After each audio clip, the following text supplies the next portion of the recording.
ஆந்திர மாநிலம் திருப்பதி அருகே வீட்டில் தனியாக இருந்த முதியவர்களின் கை கால்களை கட்டி போட்டு பீரோவில் இருந்த நகை மற்றும் பணத்தை கொள்ளையடித்து சென்ற முகமூடி கொள்ளையர்களால் பரபரப்பு ஏற்பட்டுள்ளது.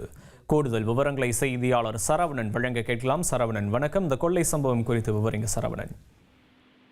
திருப்பதி அருகே உள்ள திகுவ காசி பெண்ட்லா என்ற கிராமத்தில் 3 முதியோர்கள் தனியாக ஒரு வீட்டில் வசித்து வருகின்றனர். இவர்கள் பிள்ளைகள் வெளியூரில் வேலை பார்த்து கொண்டு அங்கு தங்கியிருக்கும் நிலையில் இந்த 3 முதியோர்களும் தனியாக வசித்து வருகின்றனர். இந்த நிலையில் நேற்று நள்ளிரவில் திடீரென ஒரு கார் அந்த வீட்டின் முகமாக நின்றது. அந்த காரில் இறங்கிய 3 பேர் முகமூடி அணிந்து கொண்டு வீட்டு கதவை உடைத்துக் கொண்டு உள்ளே சென்றனர்.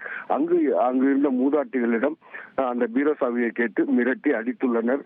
அடித்த கையோடு மீண்டும் அந்த சாவியை பெற்றுக்கொண்ட பிறகு அவர்கள் கைகளை கட்டப்பட்ட பிறகு அங்கு பீரோவில் வைக்கப்பட்டிருந்த 70,000 ரொக்க பணம் மற்றும் அவர்கள் வைத்திருந்த நகைகள், கழுத்தில் அணிந்திருந்த தங்க செயின்கள், வெள்ளி பொருட்கள் ஆகியவற்றை கொள்ளையடித்து அங்கிருந்து சென்றனர். இது குறித்து அந்த மூதாட்டிகள் அலறல் சட்டம் கேட்டு அருகில் இருந்தவர்கள் உடனடியாக வீட்டில் கதவை திறந்து உள்ளே பார்த்தபொழுது 3 பேரும் கை கால்களை கட்டிய நிலையில் கிடந்துள்ளனர். உடனடியாக அவர்களை மீட்டு அருகில் உள்ள திருப்பதி காவல் நிலையத்தில் இது குறித்து தகவல் தெரிவித்தனர்.